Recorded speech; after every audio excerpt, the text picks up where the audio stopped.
Donc, aujourd'hui, je me présente devant vous, pas parce que j'ai une qualification quelconque de plus que mes pairs qui me permettrait, dans le fond, de parler. Au contraire, tout comme eux, je vais en perdre mon micro, je pense que je vais tenir comme ça. Dans le fond, je vais commencer par vous dire que je m'apprête à faire un saut important vers la vie adulte. Tout comme eux, je ne sais pas à quoi m'attendre. Je suis sûre que la plupart d'entre vous qui êtes déjà passé par là, vous savez de quoi je parle. Peut-être les inquiétudes, les questionnements qui peuvent accompagner ce changement-là dans notre vie. C'est vraiment, je m'en rends compte aujourd'hui, c'est les derniers instants dans les pantoufles du secondaire. Je dis les pantoufles parce que dans ma tête à moi, je suis encore dans un milieu qui est confortable. Je suis encore dans une zone de confort. Fait que je suis pas encore sortie de la zone de confort dont me suis jetée parler. Puis, dans le fond, je profite simplement du droit de parole qui m'a été accordé pour partager avec vous un peu ma perspective d'étudiante sur l'éducation, puis le système actuel dans lequel j'ai étudié, puis dans lequel, dans le fond, je vais parler au nom, à mon propre nom, mais aussi au nom de mes amis. Puis, dans le fond, je vais commencer par vous parler des deux questions qui ont inspiré mes réflexions. Puis, j'ai pas de manette, fait que je pense qu'il y a une personne ici qui va pouvoir changer ça pour moi. OK. C'est deux questions que j'ai entendues souvent dans mes classes. C'est pas moi qui les ai formulées, mais qui ont été formulées par des collègues. Donc, à quoi ça va me servir ça dans la vie? Puis, voulez-vous bien me dire pourquoi qu'on apprend ça? Là, j'ai pas de doute que c'est des questions qui sont redoutées par les enseignants. Puis, à vrai dire, j'ai jamais vraiment entendu un enseignant qui a su répondre à cette question-là sans un instant d'hésitation ou de panique ou de on continue la matière, puis c'est pas pertinent comme commentaire. Donc, maintenant que je vous ai parlé de mes deux questions, j'aimerais ça commencer par faire un retour sur les trois missions de l'école. D'abord, les trois missions de l'école, changez s'il vous plaît, c'est instruire, socialiser et éduquer. Ça a toujours été le cas, les enseignants le savent, tout le monde qui est dans le milieu de l'éducation est au courant. Sauf que même s'il y a certains profs qui ont tendance à écarter peut-être la partie socialisation, c'est quand même important, puis je pense pas que ça peut changer. Ça peut pas changer parce que, dans le fond, en éducation, à l'école, on n'apprend pas seulement ce qui nous est enseigné. On apprend aussi à vivre parce que l'école, c'est aussi l'école de la vie. L'école de la vie parce que je suis sûre que à main levée, il y en a très peu d'entre vous qui sont capables de se souvenir exactement qu'est-ce qu'ils ont vu au secondaire. Au contraire, ce qu'on se souvient plutôt de notre parcours au secondaire, c'est nos exploits sportifs, nos concours de génie en herbe, notre premier amour, nos amis, les gens avec qui on se tenait, puis peut-être, je sais pas moi, d'une bataille au rack à bicycle que vous préfériez oublier parce que vous avez perdu, là, mais c'est des choses qu'on se souvient. Le secondaire, ça nous marque, le primaire aussi, puis même le cégep, je suis sûre que ça va me marquer, mais je suis pas rendue là, donc je peux pas parler d'expérience personnelle. Dans le fond, j'aimerais ça qu'on change de diapositive, s'il vous plaît. On apprend à vivre en société. On développe patience, autonomie, toutes sortes de compétences qui vont nous servir pour devenir de bons citoyens, de bons adultes. Change, s'il te plaît. On apprend justement à apprivoiser la vie en société. On développe son point de vue, ses opinions. On s'apprend à se situer dans un groupe. On apprend à se défendre, à se découvrir et à se discipliner. Tu peux changer, s'il te plaît. J'avais un enseignant en éducation physique. Quand on était attentif, il nous rappelait souvent les principes suivants. Il disait, vous savez, là, moi, j'essaie de vous apprendre ce que je connais le mieux que je peux, mais il y a trois principes que vous allez devoir apprendre à respecter si vous voulez progresser dans la vie. Le savoir-être, le savoir-faire, le savoir-vivre. Change, s'il te plaît. Dans le fond, on entre à l'école une seule fois dans notre vie, puis on n'en sort jamais. C'est beau tout ça, mon monologue là, sur l'école de la vie et tout, mais maintenant que c'est fait, j'aimerais ça qu'on passe à ce qui est vraiment important. J'aimerais savoir, en gros, à quoi ça sert l'école. Parce que en tant qu'étudiant, que parent, ou en tant que toute personne qui a rapport avec l'école, enseignant ou tout autre membre du personnel, on a toutes nos raisons d'avoir choisi l'école, puis de l'apprécier ou non. Change, s'il te plaît, encore. Donc, l'école, ça permet aux élèves d'exercer le métier qu'ils désirent plus tard, tout simplement. Ensuite, ça permet de rassurer les parents. Ça permet de rassurer les parents parce qu'un parent, en envoyant son enfant à l'école, il peut se dire qu'il a tout fait, il n'a rien négligé pour assurer une perspective d'avenir et de choix à son enfant. Ensuite, comme l'a déjà dit une de mes enseignantes, ça permet à justifier le salaire d'un bon nombre d'individus dans notre société. Évidemment, c'est lancé à la blague, mais bon, c'est quand même vrai. Ensuite, l'école, c'est un milieu qui bouge. Les gens qui ont choisi d'y travailler, ici, je pèse mes mots sur la notion de choix. Les gens qui ont choisi d'y travailler, c'est des gens qui sont passionnés, ils veillent au bien-être de chacun de leurs étudiants. C'est des gens qui savent faire preuve de beaucoup d'écoute, de patience. La patience, je pense, c'est une des plus belles qualités des gens qui travaillent dans un établissement scolaire. C'est les enseignants, puis là, je dis enseignants, je vais souvent utiliser le terme enseignant, mais je parle vraiment, là, tout le monde dans un cadre scolaire, là, que ce soit un orthopédagogue, un directeur, même un concierge. Les concierges, c'est ridicule, mais on interagit avec ces gens-là, puis c'est des gens qui font quand même partie de notre cadre scolaire. Puis, dans le fond, ces gens-là, il va falloir tout au long de leur carrière qu'ils démontrent un intérêt poussé pour leur matière, puis un intérêt pour l'apprentissage. Faut le faire quand même, là.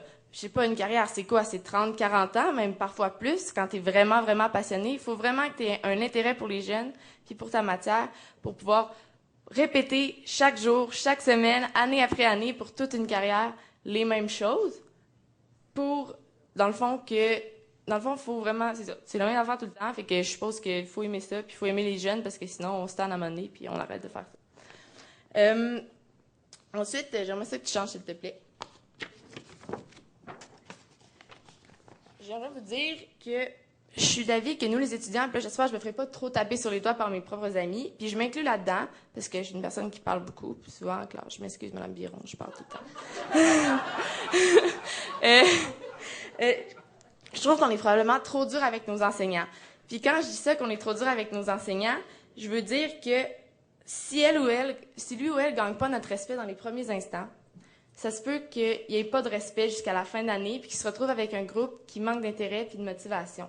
Puis ça, c'est pas à cause de qui ils sont comme personnes ou de leurs compétences, c'est juste parce que les enfants sont comme ça. Des fois, on est cruel, des fois, on juge trop vite, puis c'est difficile, puis je suis sûre que n'importe qui ici qui est enseignant ou qui a affaire à des jeunes est en mesure de dire qu'ils sentent une pression de jugement dans les premiers contacts. Puis ça, même dans la vie adulte, quand on rencontre quelqu'un, ce jugement-là, on le vit. Puis, à l'inverse, une personne qui serait divertir dans les premières secondes, qui serait pas nécessairement plus compétente qu'un autre, pourrait se retrouver à être l'idole de son groupe jusqu'à la fin de l'année, même pour toute sa carrière, se trouver à avoir fait une réputation, parce que les gens se passent le mot. Puis, à vrai dire, je crois pas vraiment que les enseignants sont entièrement responsables du manque d'intérêt des élèves pour la matière. Parce que quand on y pense, les enseignants, eux aussi, sont allés à l'école et on leur a appris quoi enseigner, comment l'enseigner. Puis c'est à ce moment-là que je me suis demandé si les deux élèves qui ont formulé les questions dont je vous ai présentées au début, j'espère que vous n'avez pas oublié, ça fait pas si longtemps que je parle, il n'y avait pas tort dans le fond. Parce que, remontons là au tout début du système scolaire. M. Canuel l'a dit, les années 1900, le début de l'industrialisation, on a créé un système scolaire qui répondait à ces besoins-là. Donc, on a priorisé les matières, comme les langues et les mathématiques, qui allaient nous permettre d'obtenir des étudiants qui allaient faire des travaux et des tâches fixes qu'on avait prévues d'avance pour eux. Ça a automatiquement placé l'humanité au bas de l'échelle. Tu peux changer la diapositive, s'il te plaît. Ça, c'est un système linéaire, justement, qui place tout le monde dans le même bateau. Sauf que moi, j'ai l'impression qu'on est probablement encore dans ce système-là. J'ai l'impression que c'est un peu ironique de dire ça parce que, dans le fond, maintenant, on est conscient que chaque élève est différent, chaque élève a des besoins différents, chaque élève a besoin d'une éducation différente, puis normalement, on est capable de l'offrir, on l'a vu, on est capable d'adapter, on a même les ressources, on a les moyens de le faire.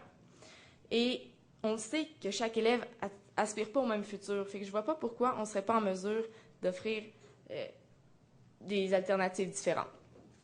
Il y a M. Sir Ken Robinson, qui lui est un ex-professeur universitaire britannique qui a participé à un TED international en 2006. Et sa présentation s'appelait « L'école tue la créativité ». Et lui, dans le fond, ce qu'il expliquait, c'est qu'on n'a aucune idée où on s'en va dans l'avenir, mais que ce qui est supposé nous y préparer, c'est l'école. L'éducation, c'est supposé nous préparer à ce qu'on va faire dans le futur. Lui aussi, il parlait justement de ce système-là qui est assez industriel, puis il expliquait, dans le fond, l'obsession qu'on a pour l'université. Et il y a une chose très importante que j'ai retenue de sa présentation, puis que s'il y a une chose que vous pouviez retenir de ce que j'ai à vous dire ce soir, ça serait ça, c'est que les enfants en bas âge n'ont pas peur d'avoir tort. Ça, c'est une capacité qu'on perd en vieillissant parce que l'école nous enseigne que faire des erreurs, c'est la pire chose à faire. Puis là, vous allez me dire, ben là, wow, minute, là, dans notre vie, tout notre entourage va nous dire tout le temps, les gens qu'on aime, toute notre vie, ils vont nous dire, une personne qui essaye, qui se trompe, c'est mieux qu'une personne qui essaye pas du tout. C'est vrai. Sauf que, académiquement parlant, dans un cadre scolaire, sur papier, ce qui est bon, ce qui est important, c'est les résultats. Et dans les résultats, sur une feuille, si tu te trompes, c'est pas bon. Donc, automatiquement, ça veut dire que faire des erreurs, c'est pas... si tu veux réussir ton parcours scolaire, c'est ça que tu nous enseignes, c'est que faire des erreurs, c'est pas la bonne chose. Pourtant, chacun de nous, en tant qu'humain, on sait que c'est faux. il disait aussi justement que si un être humain n'est pas préparé à avoir tort, il accomplira jamais rien d'original.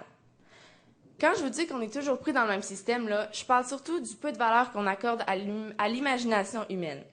Il y a tellement de jeunes qui ont un potentiel extraordinaire, qui savent même pas qu'ils sont bons, puis ça se peut qu'ils sauront jamais qu'ils sont bons, parce qu'à l'école, ce qui les passionne a aucune valeur. Le système actuel, ça permet tout simplement pas de les stimuler et d'aller chercher ces jeunes-là, puis de les motiver. Il y a aussi des jeunes très intelligents qui vont se frayer un chemin, qui vont obtenir un diplôme, qui vont avoir du succès dans leurs études, qui vont finir par exercer un métier qui va pas nécessairement leur plaire tant que ça, parce qu'ils vont avoir réprimé jeunes les passions naturelles qu'ils avaient déjà à la base. Dans le fond, là, ceux qui terminent leurs études avec succès, qui ont développé leur potentiel maximum, sont beaucoup moins nombreux qu'on pourrait le penser. Selon M. Robinson, l'intelligence a 3 caractéristiques importantes. L'intelligence est distincte, elle est dynamique et elle est diversifiée aussi. Il semblerait que dans la vie en général, on n'utilise pas assez nos talents. Probablement, justement, que l'éducation nous dissocie peut-être un peu de ces talents-là, les talents naturels qu'on aurait à la base. Il disait aussi, dans le fond, qu'on apprend à nos enfants à servir de leurs jambes, on les envoie à l'école, finalement, ils finissent par avoir leur propre corps comme un moyen de transport pour leur tête. Parce que c'est vrai, pareil, même si on a des programmes de sport-études, même juste, on fait de l'éducation physique, oui, mais je trouve que le système qu'on a actuellement est beaucoup axé sur la matière. Je pense qu'il y a un élément qu'on néglige qui nous sépare, un élément très important qui nous distingue des élèves qui allaient à l'école dans les années 1900, c'est qu'on a le droit de choisir. Et c'est à peu près ça le cœur de mon exposé, c'est aussi ça qui a fait partie de mes réflexions. On a le droit de choisir qu'est-ce qu'on veut faire plus tard. On a le droit de choisir, théoriquement, on devrait avoir le droit de choisir comment on veut s'y rendre.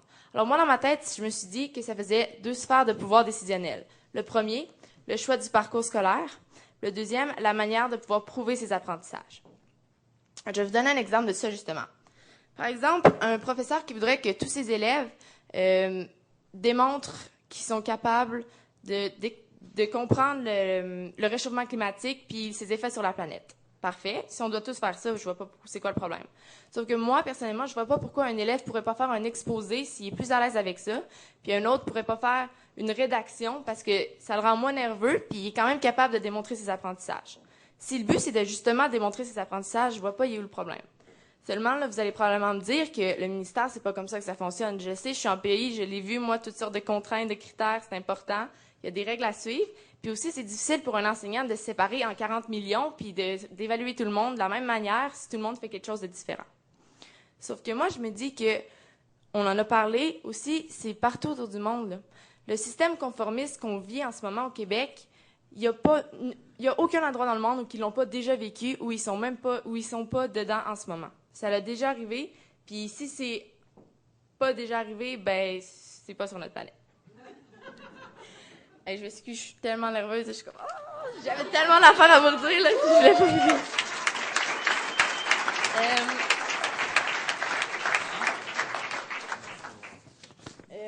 Ensuite, un autre exemple que je pourrais vous donner, c'est que on a appris tous que les langues, les mathématiques, c'était super important, et c'est vrai. Mais à la base, est-ce qu'on sait vraiment c'est qui a décidé qu'on faisait des maths?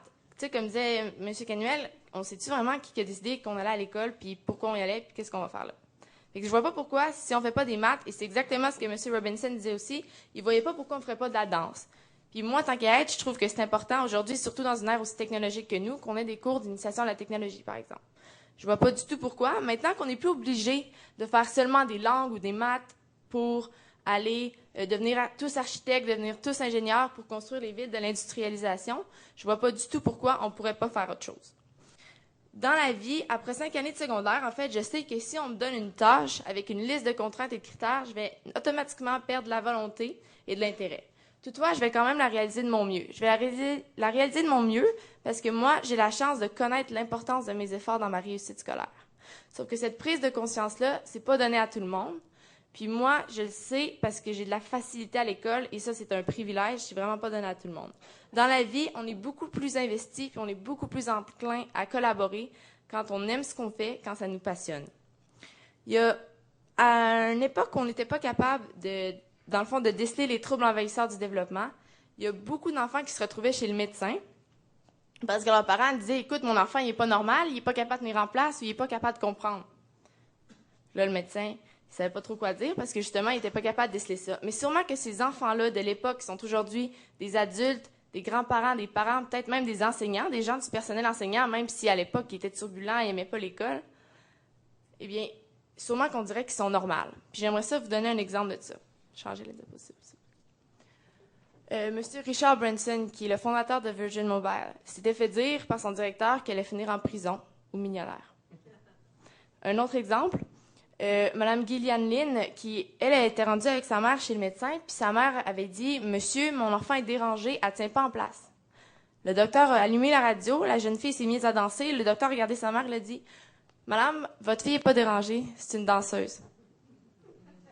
Envoyez-la à l'école de danse. » D'ailleurs, c'est devenu la première danseuse du Ballet Royal de Londres. C'est d'ailleurs la chorégraphe de la pièce musicale Cats. Je ne sais pas s'il y en a qui sont familiers avec ça, c'est quand même... Ça fait un moment, mais c'est vraiment une belle pièce. Puis, dans le fond, ce que je dis, c'est pas qu'il faut éliminer les bases. Parce que les langues et les mathématiques, c'est super important, puis après autant d'années, on sait que ça a fait les preuves. Ça a fait leurs preuves. Seulement, il faut offrir plus d'alternatives, de choix. La réforme, ça suffit plus. C'est seulement l'amélioration des systèmes brisés. Je voudrais vous donner un exemple d'une femme, ici une femme qu'on connaît tous pour la saga Harry Potter, qui, elle, a reçu en bas âge une éducation qui lui a permis de développer sa passion. Elle écrit dans sa biographie que son environnement à l'école primaire était détendu, elle avait de la poterie, elle faisait du dessin, des rédactions, un environnement très créatif. Et elle, sa passion, en bas âge déjà, elle écrivait des rédactions. Elle a écrit son premier livre à l'âge de 6 ans. Et même si par la suite, dans sa vie adulte, elle a eu des problèmes financiers, elle a eu des problèmes personnels, ça l'a pas, sa passion, là, elle l'a jamais perdue. D'ailleurs, c'est ça qui lui a permis de s'en sortir. Et c'est une des femmes les plus influentes du monde aujourd'hui. Il n'y a pas de système parfait. Il n'y a aucun système parfait. Il faut seulement être capable de créer des conditions propices au développement maximal du potentiel de chaque individu. C'est plus une évolution qu'il nous faut, c'est une révolution. Un mouvement où chacun crée ses propres solutions à l'aide d'une aide extérieure. Inquiétez-vous pas, les professeurs, on ne veut pas se débarrasser de vous, on a encore besoin de vous. On a besoin d'une aide extérieure parce que vous êtes allé à l'école, puis vous êtes déjà passé par là. Puis comme Mme Lemieux dit souvent, l'enseignement, les mathématiques, c'est un prétexte pour enseigner, puis ça s'applique à pas mal toutes les matières aussi. Je termine cette année mon secondaire 5 et j'ai encore beaucoup à apprendre. Je considère que je suis une étudiante qui est privilégiée parce que moi, j'ai pas besoin qu'on me dise pourquoi on apprend ça puis à quoi ça sert ça. Je le sais, c'est tout. Sauf que ça serait mentir de dire que je suis motivée par absolument toutes les tâches, tous les travaux que je fais dans tous mes cours. Je suis une adolescente comme les autres. Je maîtrise la procrastination. Clin d'œil ici, l'environ. Et oui, j'analyse l'importance de chacune de mes tâches pour savoir où je devrais investir le plus de temps. Sauf que je crois que mes collègues de classe acquiesceraient si je disais qu'on aime faire les choses à notre image, comme les générations qui sont passées avant nous. On doit bâtir l'éducation de demain pour les jeunes d'aujourd'hui. Tout à l'heure, je vous faisais une petite introduction, un petit monologue un peu sur l'école de la vie. Eh bien, une dernière citation de M. Robinson, il disait que la vie n'est pas linéaire, elle est organique. Alors, je pense que c'est venu le temps de sortir des lignes, de choisir. Merci de m'avoir écouté.